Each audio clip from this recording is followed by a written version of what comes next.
Welcome to the Comparative Literature Luncheon. Today's talk is sponsored by the Center for Global Studies and Department of Spanish, Italian, and Portuguese, along with the Department of Comparative Literature. Before giving the introductory duty to my colleague, Magali, I would like to announce a few events that are forthcoming. First of all, next week's speaker for the luncheon would be Ian Anderman at New York University, and he will talk on the Animal Alliance, Living and Dying the extractive zone. And on Wednesday evening at 6 o'clock in the Foster Auditorium, Poetry Without Borders, Echoes of 68. Protest, resistance, and empowerment will be held. And also Friday this week, GSLL Symposium, Writing Ancestral Homelands in New Languages will be held at 9:30 through 4:30 p.m. in 124 Sparks. Along with the symposium on the previous day, on Thursday at 4 p.m. in the same room, 124 Sparks, our colleague Adrian Warner will give a keynote lecture on translating the ancestral homeland, Vladimir Nabokov's poems and programs. And one more thing, on Friday, March the 23rd at 2:30 through 3:30, Professor Daro Young-jin at Simon Fraser University will give a talk on the social mediascape of transnational popular culture in the new Korean wave era. This is followed by the Korean buffet reception. So now Magali will give an introduction to today's distinguished speaker. Hi everyone, welcome back to Kern 102 for those of you who spent a lot of time here over the weekend. It's a pleasure today to introduce Hector Hoyos, who's an associate professor of Latin American literature at Stanford University. He holds a PhD in Romance Studies from Cornell and degrees in philosophy and literature from the Universidad de los Andes in Bogotá. His first book, Beyond Bolaño, the Global Latin American Novel, was published by Columbia in 2015. It examines post-1989 Latin American novels of globalization and their relevance for world literature, and is a wonderful book. It is a great book in terms of putting, I think, Latin American literature and Latin American studies in conversation with these sort of bigger debates about world literature of the last decade and a half. He's edited the special journal issues, Theories of the Contemporary in Spanish America, for Revista de Estudios Hispánicos in 2014, en La Cultura Material en las Literaturas y Cultura Iberoamericanas de Hoy, for Cuadernos de Literatura in 2016. His current manuscript, from which his talk today is drawn, has received an Alexander von Humboldt Fellowship, and it develops the concept of transculturation as a way of integrating new and historical strands of materialism in the study of narrative. His title, as you can see, is Meet, or the Freeplay of Signifiers. And I should also take a moment to thank, in addition to the Department of Comparative Literature for making his visit possible, the Department of Spanish, Italian, Portuguese has also contributed, and the Center for Global Studies is also one of the sponsors of this visit. Thank you. Thank you all for making it here today. I know it's been a busy semester. There's been great conferences. I really appreciate your being here. I'll make your time worthwhile. It's a pleasure to be among esteemed colleagues and friends with whom we've had significant conversations over the years, some longer, some shorter, but really it's a pleasure to be here. I'll thank also Magali, Shuang, and the three centers, departments, institutions that make this visit possible. Can you hear me in the back? Okay, great. They're made out of meat. Meat? There's no doubt about it. We picked up several from different parts of the planet, took them aboard our reckon vessels, and probed them all the way through. they're completely meat. That's ridiculous. How can meat make a machine? You're asking me to believe in sentient meat.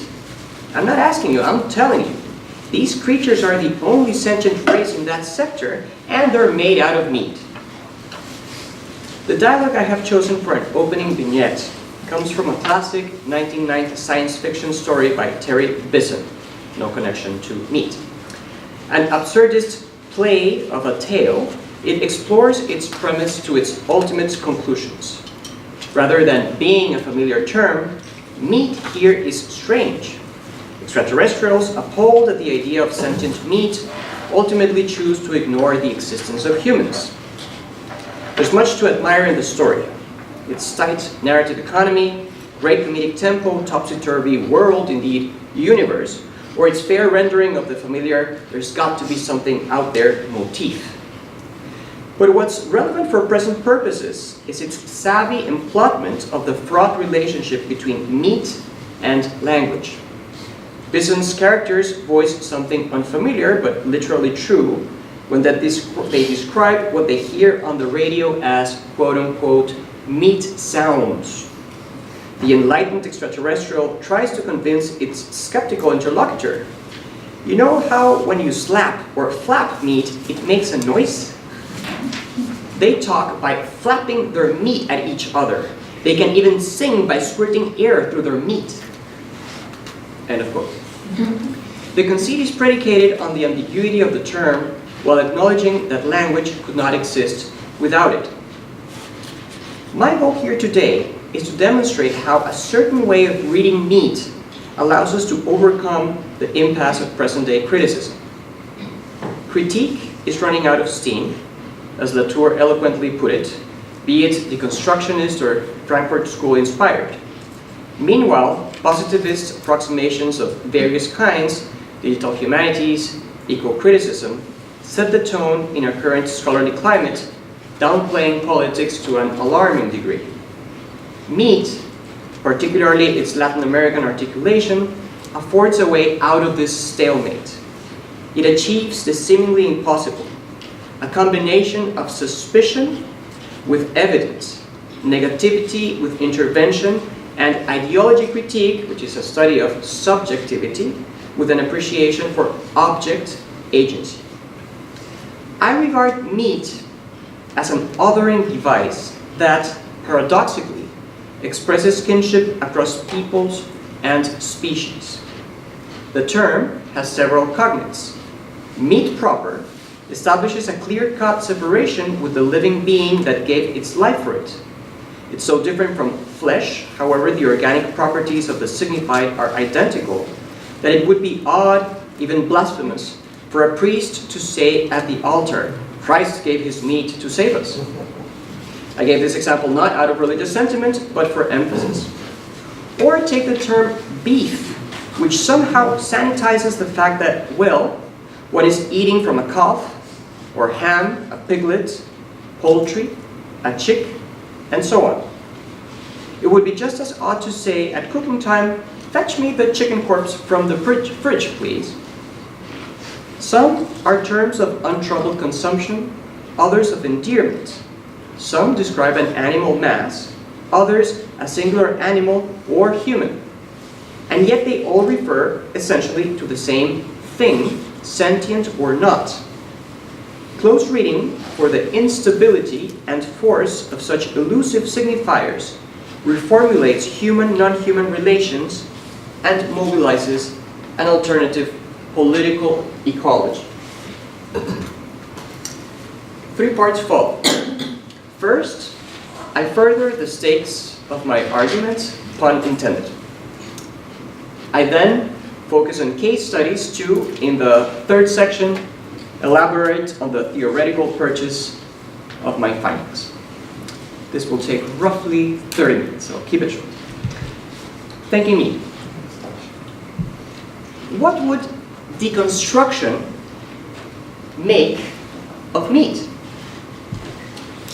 In his famous 1973 essay, Semiology and Rhetoric, the unredeemable man, brilliant critic Paul Deman posits that literature, unlike other kinds of writing, interrogates the distinction between the literal and the figurative, as well as between grammatical and rhetorical modes of meaning.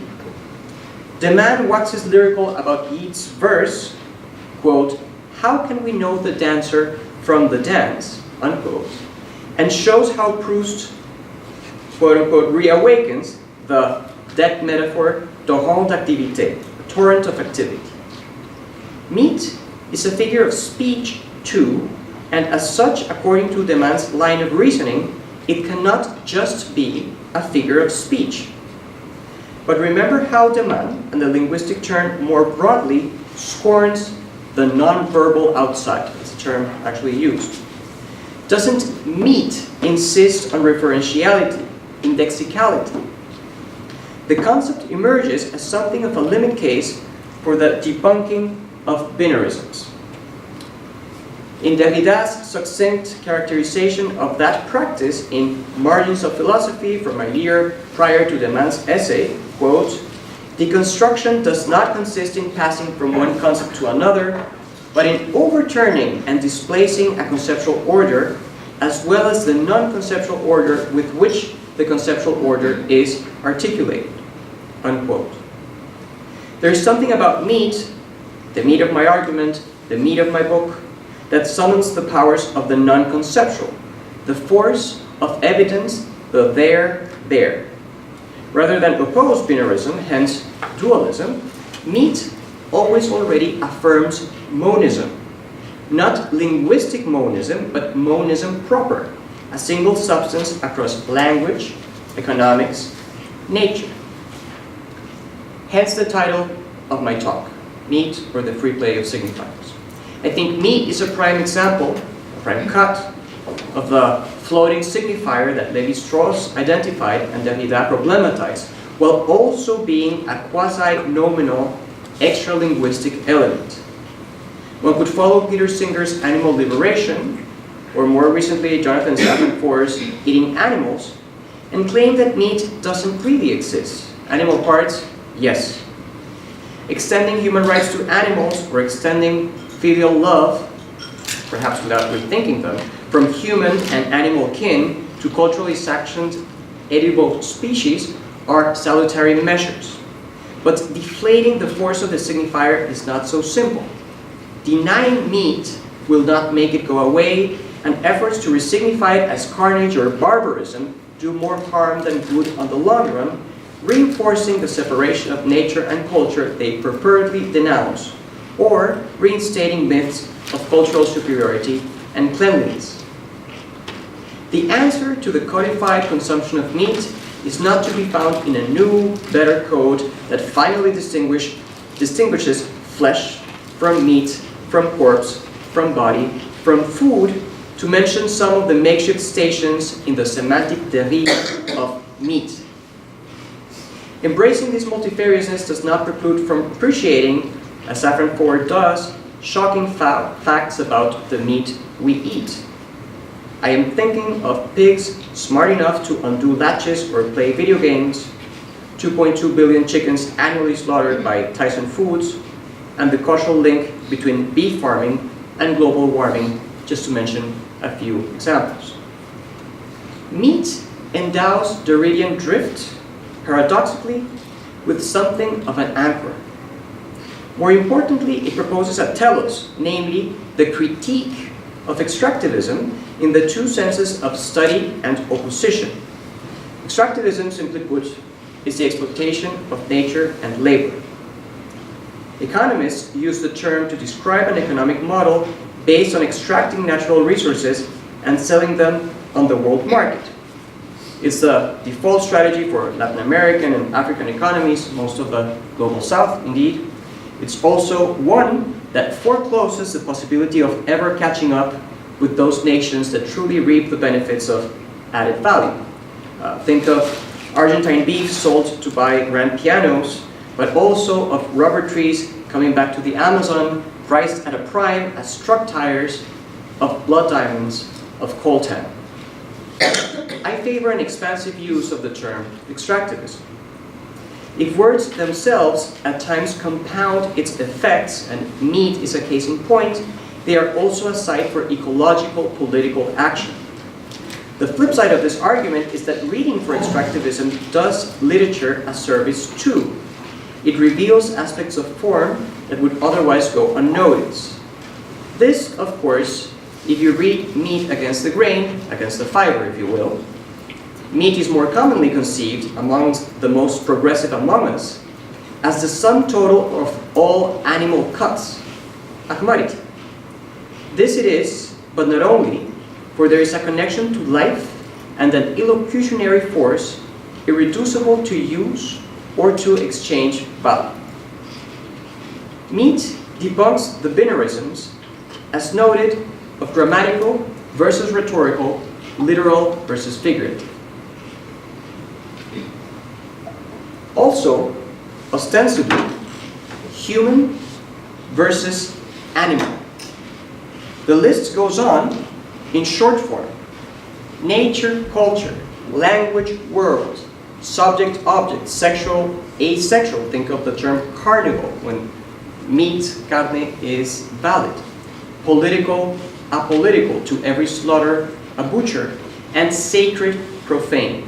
Flesh turned meat is desecration, flesh turned spirit, consecration. There is also crucially langage. As Nathalie Deprat reports in the Dictionary of Untranslatables, the German triad Leib, Körper, Fleisch can only be rendered as carne, cuerpo in Spanish, or as the rather awkward lived body, body, flesh in English. When I say meat, I think carne. Thus far, I have proposed that meat is the key to having negative approaches such as deconstruction or critical theory come to bear upon positive descriptive methods and vice versa. It would seem then that to think meat you must channel Haldeman and Donna Haraway in one breath. A tall order, no doubt. Happily, there are precedents in Latin American literature for just this kind of approximation, which I have elsewhere characterized as transcultural materialism. This method and found object revolves around the non-instrumental use of stories and literary language to upset the nature-culture divide, affect our rapport to things generally, meat particularly, and reassess our place in human, non-human history. I now turn to illustration. Slaughterhouses ad hoc and proper. In his posthumous 1871 novel El Matadero, The Slaughter-Yard, written in 1838, the Argentine Esteban Echeverría famously wrote in gory detail about a mob taking over Buenos Aires' Matadero Público. The imagined events take place during a Lent shortage of meat under real-life military dictator Juan Manuel de Rosas' mismanaging clericalist administration. Although meaty metonymic displacement is front and center, it takes 15 minutes to butcher 50 steer early in the story, emboldened thugs torture and assassinate a young patrician unitario in the plot climax. Standard interpretation is anthropocentric and allegorical. Case in point, Nicholas Shumway's excellent reading of anti-populist elements makes little mention of cows. It's as if this cornerstone of Argentine literature and foundational work of Latin American socially engaged fiction couldn't really be about meat, no matter how explicit the evidence. Description is colorful, to say the least. Throughout, we are treated to the rich Argentine lexicon for cow innards, achuras, chinchulines, tongorí, neck, even to neologisms like carnificio. El Matadero is no animal farm, which really isn't about pigs in Orwell's well-known one-to-one allegory. Yes, there is a rather explicit moral, which is the denunciation of Rosas' federalismo. However, we are not only dealing with the national product here, even though meat is to Argentines what coffee is to Colombians, but with the animals involved, the human animal among them. As I read it, El Matadero upends anthropocentrism, expanding the reach of politics to non-humans, but also reformulating politics in their wake. Neither the crime committed on the Unitario is a brutalization of a man, nor the butchering of cattle a personification of animals. Rather, there is an interweaving of human and natural history, as Theodor Adorno might put it. Quote, the basic quality of the transience of the earthly, Adorno wrote in his 1932 essay on the idea of natural history, signifies nothing but just such a relationship between nature and history. We read in the opening lines of The Slaughter Yard, a pesar de que la mía es historia, no la empezaré por el arca de Noé y la genealogía de sus ascendientes, como acostumbraban a hacerlo los antiguos historiadores españoles de América. Although Echeverría's tongue-in-cheek admonition is about censorship and the real-life relevance of the grotesquely fantastic tale that ensues, it also renegotiates extractivism. The melee that Echeverría so vividly presents, with knife-wielding lads and famished dogs disputing muddy viscera stolen from a butcher, is described in the most often cited passage of the book as, I read, simulacro en pequeño del modo bárbaro con que se ventilan en nuestro país las cuestiones y los derechos individuales y sociales. Here, the road to allegory lies wide open. Echeverría would merely use the scene of human, non-human debauchery as pathetic appeal against Rosas and abstract invocation of legal rationalism. However, what's broken in Argentina is not just an ideology, but an actual assemblage of land, cows, and accumulation. Much as social commentary was the author's intention, a story is not an essay. Its efficacy does not lie there. Echeverría laments a purported regression from civilization back to an arguably misrepresented state of nature. The takeaway for us is that literature, literary language, remediates nature culture.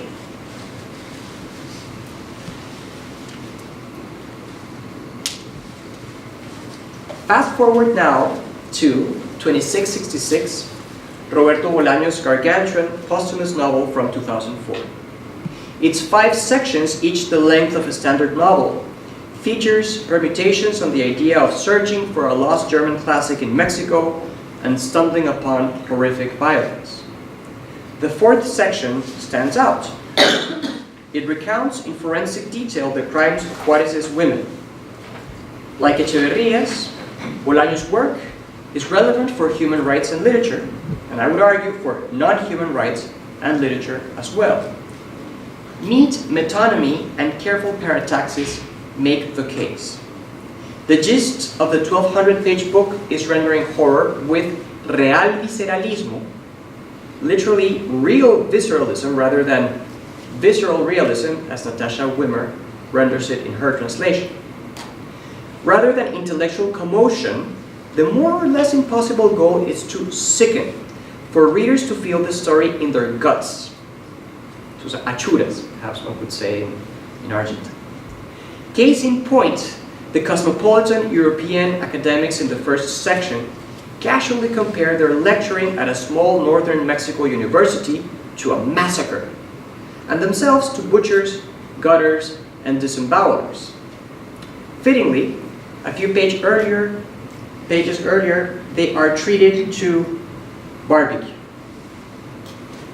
En el patio donde se celebraba la barbacoa, contemplaron múltiples agujeros humeantes. Los profesores de la Universidad de Santa Teresa demostraron inusitadas dotes para las labores del campo. Procedieron a desenterrar la barbacoa y un olor a carne y a tierra caliente se extendió por el patio bajo la forma de una delgada cortina de humo que los envolvió a todos como la niebla que precede a los asesinatos y que se esfumó de manera misteriosa mientras las mujeres llevaban los platos a la mesa, dejando impregnadas las vestimentas y las pieles con su aroma. The rapport between lecturing and murder is not causal, but neither is it casual.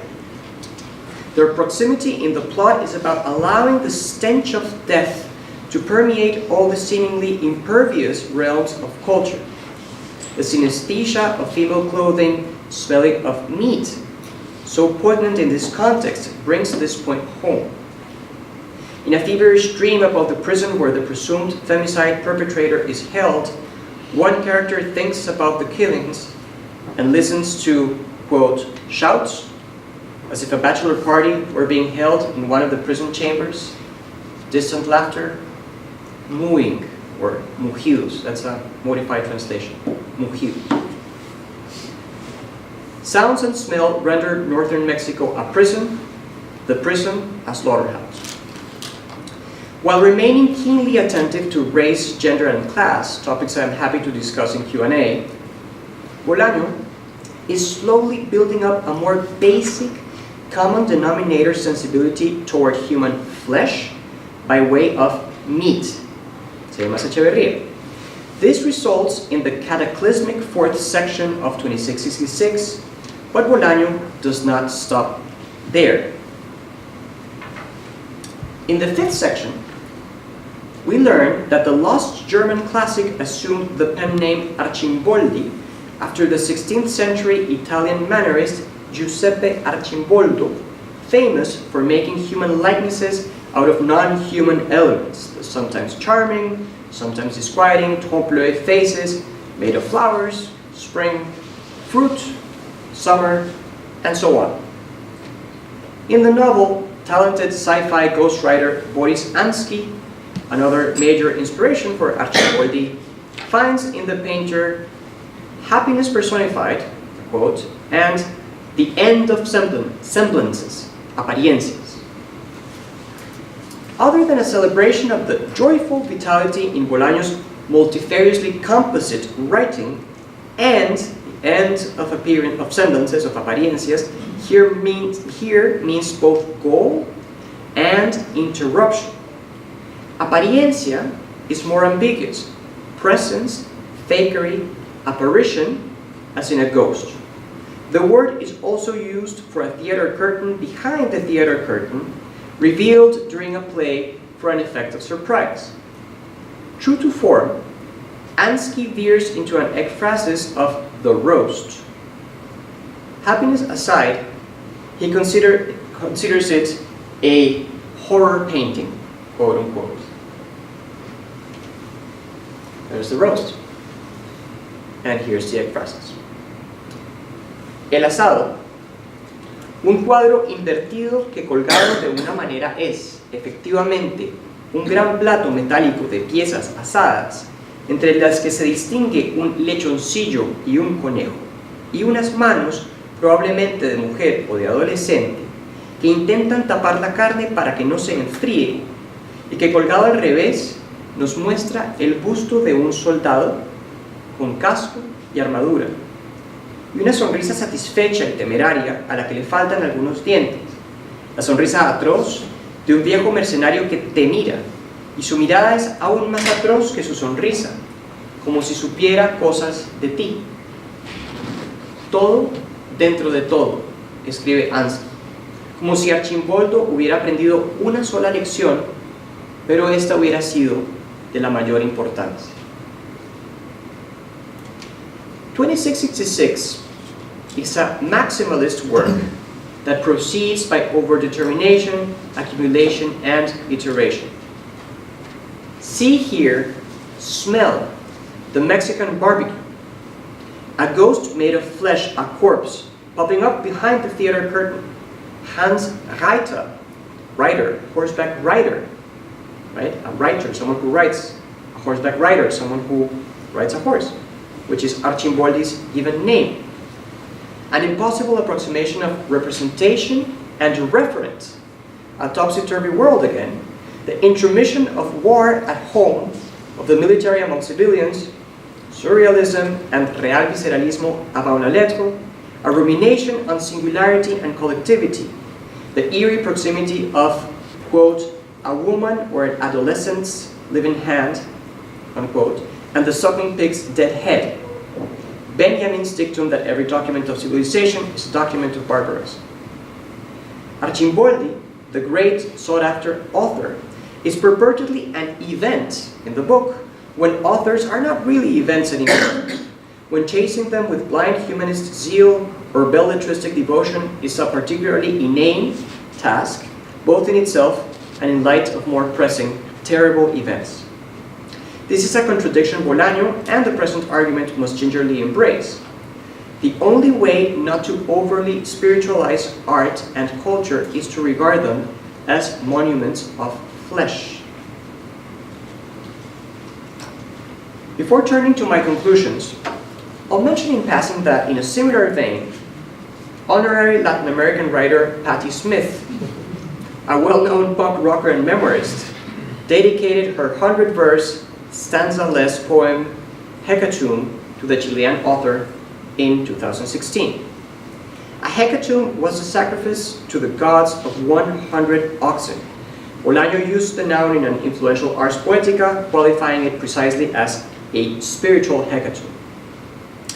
A few relevant lines from the poem include: a poet's coat is skin, a poem of perpetual death, trumping the Greeks in the precinct of the Muse.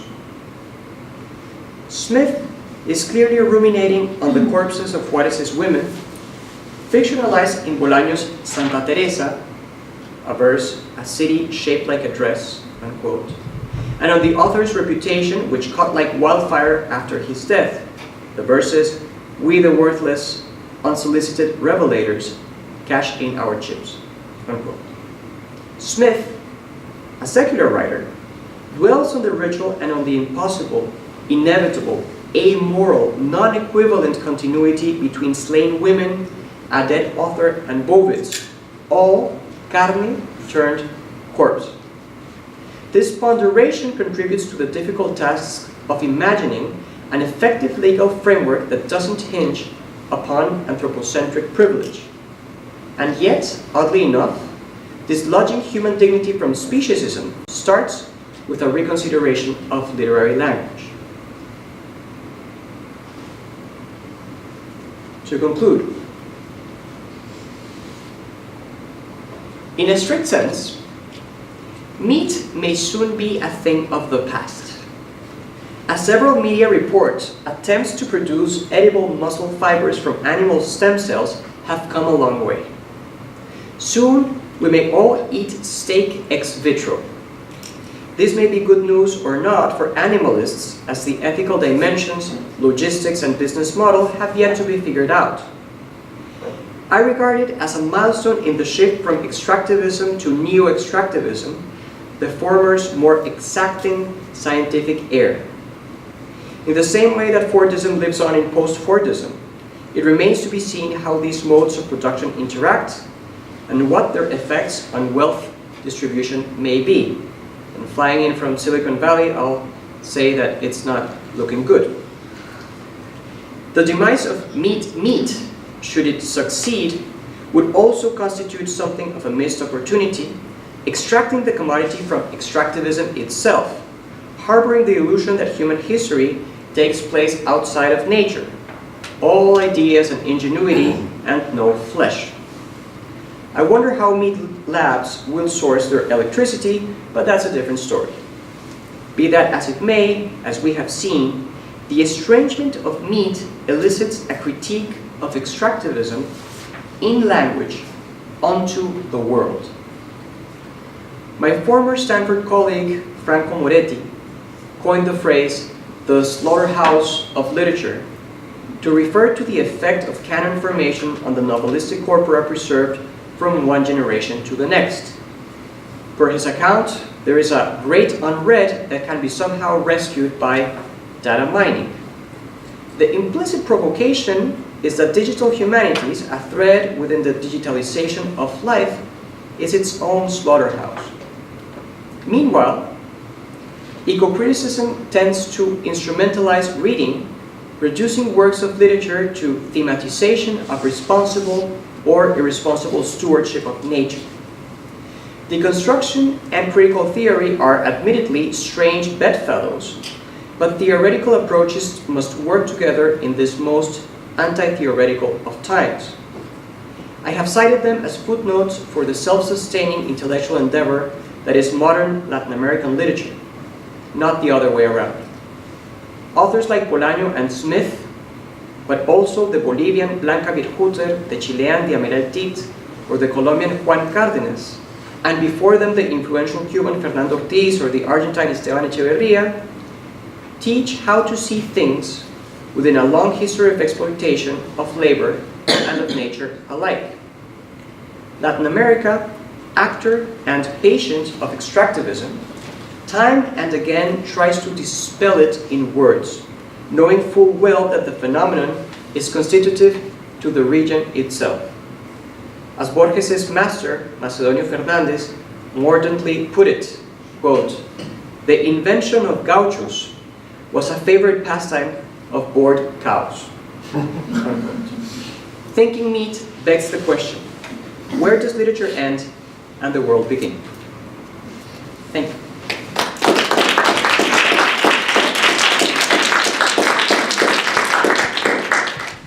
Thank you very much for your exciting talk. We have plenty of time for discussion.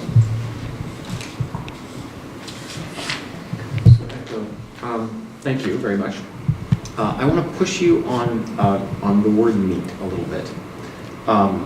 So I don't have this at my fingertips, but I Googled it while you were talking. So meat, right, which I'm sure you've looked up as well, but the etymology of meat in English, like the etymology of viande in French, but unusually in those two languages, refers to anything that can be eaten. And through the 14th and 15th century, refers to vegetables as well as like animal flesh. Yeah. Right. So there's, and then obviously comes to have the meaning that we associate with it now. But that's quite different from like carne or Fleisch in the other, in other European languages, or in Chinese, where the word for meat is also the word for flesh, and just so these two languages, English and French, and probably English through French is my guess, obviously after because of the Norman invasion, end up with this unusual word where it just means stuff you can eat, and then that becomes flesh, right? So it seems to me, first of all, that when you're pushing the kind of human-animal distinction, there are, of course, lots of animals that don't have, in fact, meat by our standards, right? The insect world and so on. So can you, in fact, push, or would you be willing to push in the direction of the etymology of meat towards living things that don't have meat, including semi-sentient living things like insects, let's say, or even, and again, I'll say this somewhat, non-sentient living things like vegetables. Right. Thank you. Yeah, these things have been on my mind, and the etymology of all of these terms I've looked up. Eric Sander has this take on Sarkism materialism for the distinction of soma and sarx. And so it's interesting that several people are thinking about this at the same time. And I think we should work with the semantic cloud of meat. We should work with what I've called a Derridian drift, like a derive of meat, rather than to go the analytic route, as I mentioned, in Saffron 4 or in Peter Singer, of calling meat, because that's, I think, the kind of separation of nature and culture, policing of the borders that results in new hybrids, right, by Bruno Latour's account, and that makes for a more efficient production of things. And so maybe what happens in the languages when you compare them is a long, techno-social, nature-human history, right? I mean, we say that there's an imposition about the American way in the world, and this is one discourse in globalization and world literature studies, Americanization. Okay, how much of that could be meatification, right? And I'll give you an example of a fascinating novel that perhaps some of you may have read, My Year of Meats, by the Japanese-American Ruth Ozeki. That is a great story of going from the American meat industry to, ritualized and commodified and so on, Kobe, cattle racing in Japan and back, and trying to do a documentary and encountering the horror. And it's been read in ecological terms, that novel, right? Because it's a big awakening for people who may want to become vegetarians, say, right? And that's great, but that's super reductive in my mind to all these kinds of dynamics that are happening at the same time. And so I like to think of, I began working on the corpse, and there's something that I have published on how corpse narratives propose a different teleology for world literature. I haven't abandoned world literature, even though I'm doing new materialism, that can be done, right? But I, started realizing that corpses can be seen as meat, and I reread, and it's a hard thing to do for many reasons, the fourth section of 2666. And at one point I just realized that what's being described is not just human remains, not just women with personalities and so on, but meat. And that in itself is horrendous. It's a whole level of horror added to the book. And so I realized, bringing together materials from Bolaño's oeuvre, right, that maybe this is what real visceralismo is about. There's something about thinking with the gut. So more than an answer, it's a reaction. I could go on because when Marx and Engels in the Communist Manifesto talk about world literature, they say that literature will become the Gemeingut of all of humanity, or joint good or something. And I like to play with the pun of Gemeingut. That there's the Sancho Panza, the visceral, the bodily aspect of literature, rather than the Quixote spiritual aspect. In terms of insects and so on, and the perennial question of where you draw the line, I think you don't. Maybe you have to rethink fundamentally human rights, right? That's something I'm tentatively dipping my feet in, and I'm looking forward to chatting more with Sophia later this afternoon about that, right? But that is, what we do is, there's this cop-out of thinking, oh no, we have to draw the line somewhere. If they're non-sentient, then it's okay to be extractivist and to butcher and whatever. I think that's a cop-out. I've become more and more of a monist, of a Spinozian, right, Spinozist, while still doing literature. Also because I think that literature is not a realm apart. Hence the closing question, where does literature end and the world begin? It's not, we were talking, Shuang and I earlier, it's not about literature representing the world. It's things like El Matadero, becoming enshrined as a national fiction, and actually, justifying meat eating as a very Argentine thing. Books can have a really deleterious effect. More often they are not critical. I don't think that literature is by default critical. I think literature is complicit for the most part. So there's some reading against the grain that I attempt to do. So just a long sprawling reaction to a great question. Sarah. Yeah, I have a question, and I think some of the answers are kind of apparent from your talk, but just how it relates to or how what you're proposing relates to other kind of paradigms of new materialism and attempts to rethink sort of subject-object relationships and binary, these work around some of these binaries of human and animal. And I'm thinking in particular, one of the ones that's often, this kind of monistic, monist thought. One, that's often put forward is vibration, right, as a way of kind of, like I said, working around those binaries, and that's often linked to this kind of monistic thought. So I'm just wondering how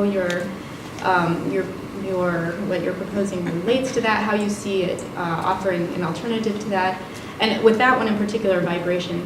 They seem like there's something about meat that's just so not moving, not vibrating. I don't know. So yeah, that's and then my other question is just a sort of random question, but are you going to give us a reading of La Carne de René? Yes. Or is that more fleshy than meaty, or yeah? Thank you. I'll start with the second question, because that's a book that's very dear to my guts. So La Carne de René is a novel by Vigilio Piñera about a boy who is put in this boarding school that revolves around the punishment of the flesh. And it is a great book that works with kind of like Catholic self-flagellation motifs, but takes them to its absurd ultimate consequences. And the school's mantra or slogan or motto, if you will, is sufrir en silencio, to suffer in silence. Piñera thinks about meat quite a bit. It's also a very significant book in the Cuban context. And there's two more texts by Piñera that are relevant here: the poem La Isla en Peso, the island at its weight, and La Carne, which is a short story that has an entire meat economy. So yeah, I mean, I don't know if this is going to become maybe a short book. I just finished teaching a graduate seminar on meat, and we read, indeed, Piñera, Echeverria, selections from 2066. I had to choose from the archive of the class, really. This is my term paper for my own seminar. I like to do such things. And, but that also included things like Impuesto a la Carne by the Amiral, so a tax on flesh, but also something that's imposed on flesh or on meat.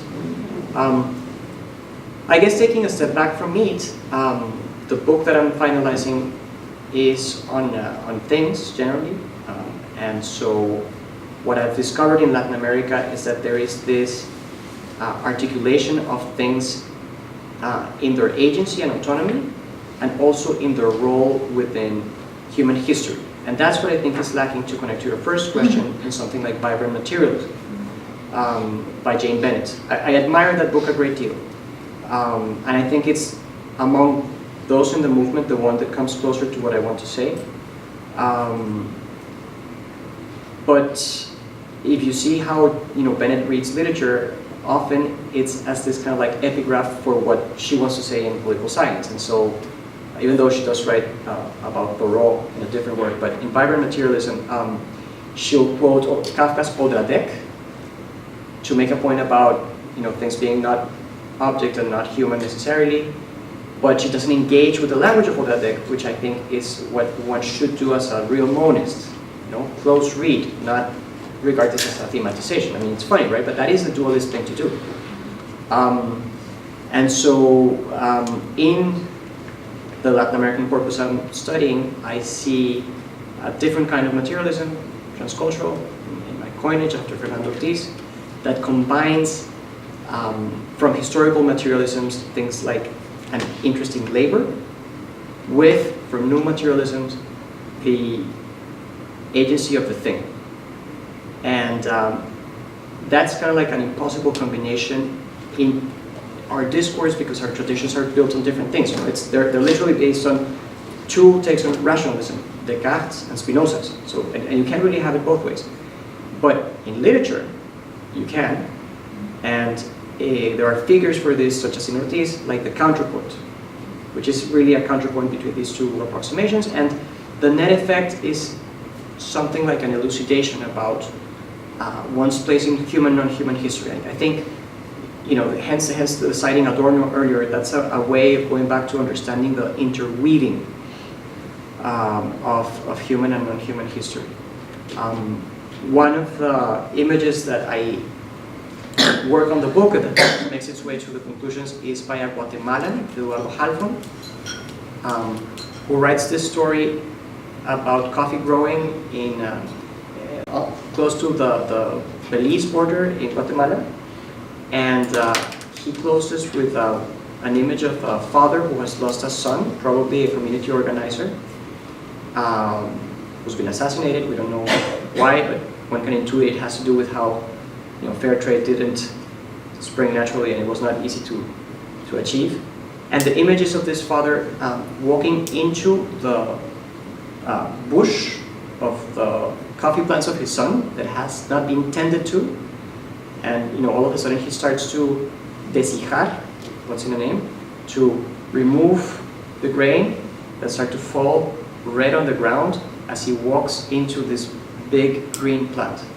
And that kind of image, that interweaving of non-human and human history is the kind of thing that I'm going after.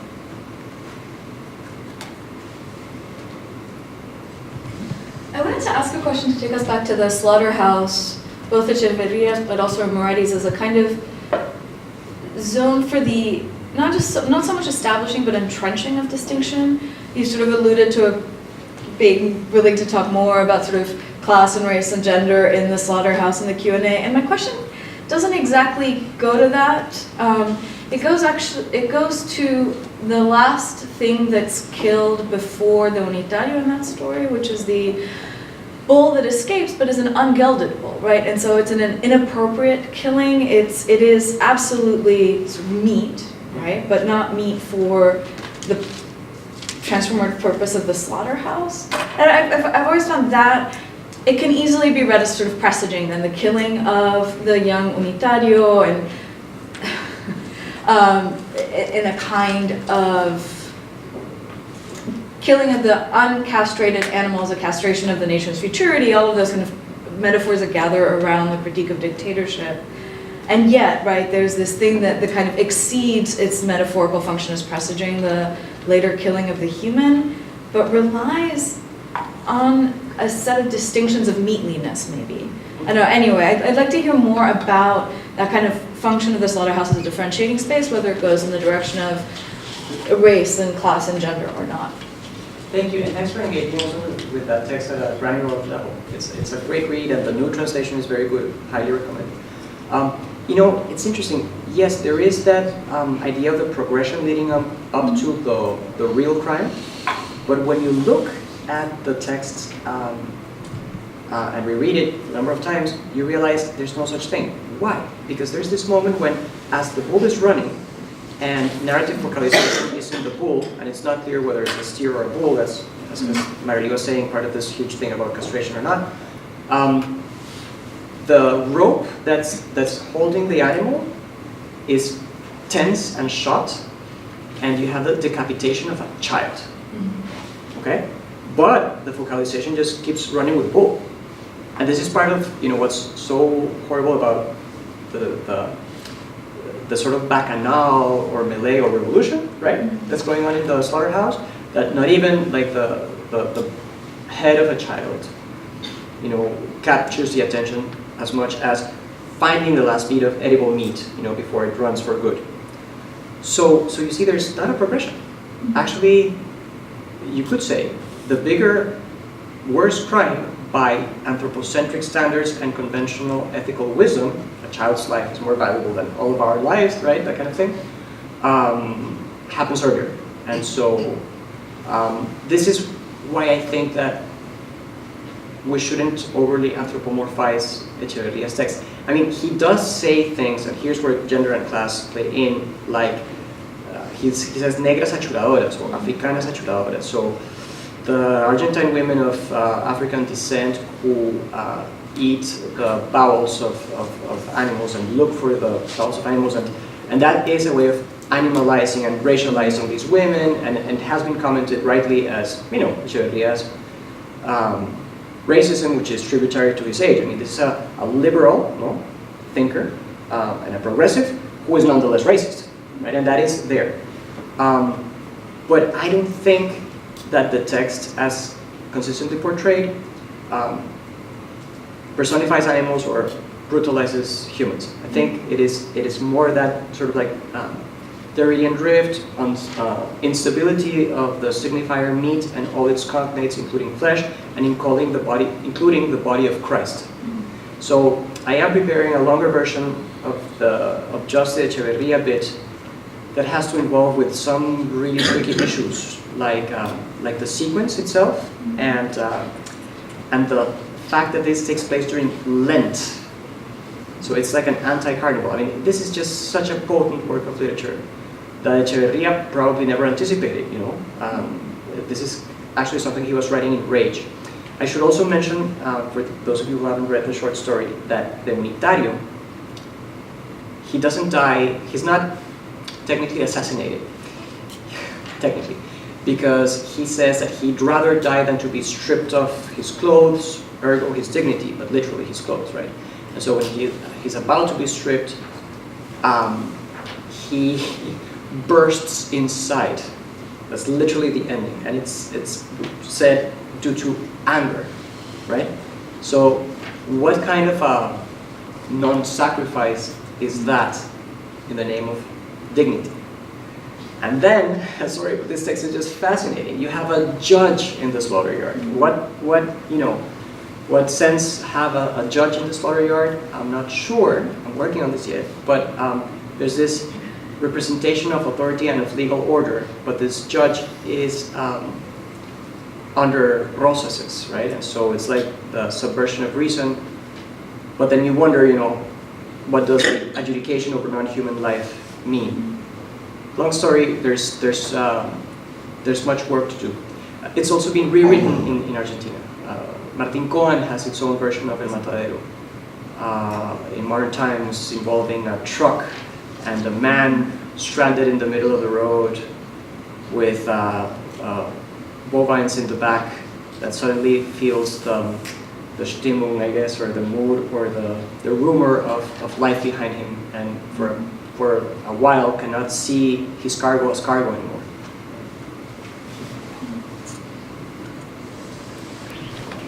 I wonder if you can say a little bit about how to deal with different kinds of flows. For instance, in the My Year of Meats, right? I mean, there is definitely the transnational. I mean, how to deal with different kinds of flows from your theoretical perspective of transcultural materialism. Because, there is definitely the transnational flow of meat, right? But there is also technology, particularly media technology. There is also discourse and ideology, because I actually think that one of the problems with that book is it actually practices or reproduces Orientalism that is in the form of a very kind of Western-centric feminism. Mm-hmm. So I don't know how you engage with these different sort of more abstract or technology-mediated flows from the perspective of me. Thank you. I've been trying to wrap my mind around that very dilemma. And some of the examples I gave about extractivism involve added value and sophistication happening in the downward, southward flow, right? So the northward flow is commodities, and the southbound flow is technology. But one of the fears I have about neo-extractivism, right? So more sophisticated, more technological extractivism is that maybe it won't even give the South the opportunity of producing the commodity. I mean, that's kind of like implicit in the artificial meat. So there is no short answer to how to deal with flows rather than following them. Reading and things like, in the back of a computer where it says designed by Apple in California, assembled in China. That's an opportunity to read critically right there. I mean, not just follow the money, but follow the thing. I've been also interested in coltan. Coltan is fascinating, and it's essential for computers. Also, it's worth looking at Bolivia for that, because several of the minerals required for computation and superconductivity come from the Salar de Uyuni. What you'll see on the terrain is that left-leaning governments can be just as extractivist as neoliberal governments. So there's no short answer. I think you do have to look at the detail about what is actually happening on the ground and how literature can reflect that or not. On the issue of Western-centric feminism, I take that point to heart. I like what Haraway did in his latest book about the Stulusen, right? And I'm also interested, through the work of my colleague Asafra Jimena Briceño, in ecosophic readings and in feminisms that may not be, human-centric, or that don't think that the liberal subject is the only articulation possible of a feminism, right? But can even be cross-species. So, yeah, Ozeki has its shortcomings. It's a picture and a bestseller at heart. Right. But it's also such a great, intuition of situating cultural difference into ideas, even Orientalist ideas, the Orient versus the West, but so how do we eat meat? And what is meat? I think that gesture is really fantastic, and it's an early novel. We're more attuned to new materialist thinking than we were when she published that novel. I think you had a question? Yeah, just real quick. I'm curious why you privilege the literary, and why wouldn't you look to, say, other representational media? I'm thinking of cinema. I don't know Latin American cinema, but in French cinema, there's Georges Franju's Blood of the Beast, which is a fantastic documentary about slaughterhouses in Paris, where the viscerality of what is going on there comes through really almost unbearably. Or even Killer of Sheep, which is a Charles Burnett film from the 70s. And there, I think the slaughterhouse functions more allegorically, but just curious if you've thought about other media. Thank you. That's a great question. There's also the Korean film Okja, right? That recently came out, and it was actually produced only for Netflix. I think I won't recall. Is it Ban Ki-moon? Do you recall the name of the director? He also did The Host and Mother. Right. He's just fantastic, and Okja is a great film for me. So I don't just engage with literature. There was some painting there, and graphic art, but I do focus on the literary and on the role of language, because it's disciplinarily where I'm most at home. A, B, because language plays this huge role in extractivism that we are not addressing, and literature is good at dealing with language, with the verbal, correlation and justification of ways of producing and so on, right? I like the surprise effect that one gets from rereading something like El Matadero in light of meat and discovering something, the aha moment, or Bolaño, which we thought was a humanist book, and lo and behold, maybe not necessary.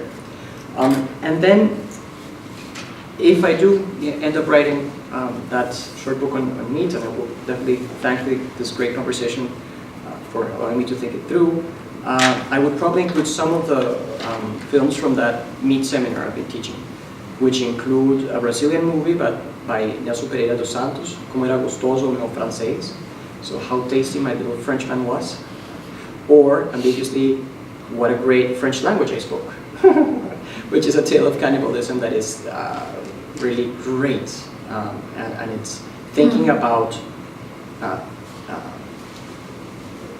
relations between the colonizer and the colonized, and different parts of the world through the prism of cannibalism. It's just phenomenal.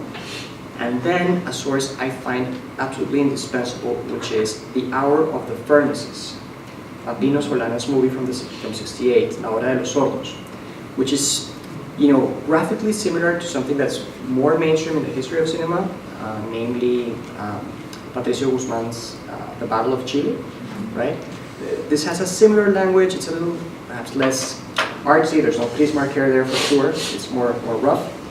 But this movie is famous for two long sequences. One of an assembly line of butchering cows, right? And you see it all in black and white. You cannot unsee it. And the voiceover talks about underdevelopment, right? So in the context of underdevelopment, this is the 60s, right? They use meat, and I find that very, very relevant. But then the second long sequence of the movie is a close-up of the portrait of Che Guevara, dead, right? To the sound of beating drums. And I think it's 60 minutes, I want to say, 70 seconds, this shot. It's very uncomfortable. You just hear the drums, you just see the face. When you think about this in the context of meat, you first see a person, you then see a corpse, you then see meat, you then see like a scared child, you see Christ, and the beats just keep going. It's fantastic. One thing I would do is read this not as an allegory, but as a continuity with the slaughterhouse. Okay, thank you very much.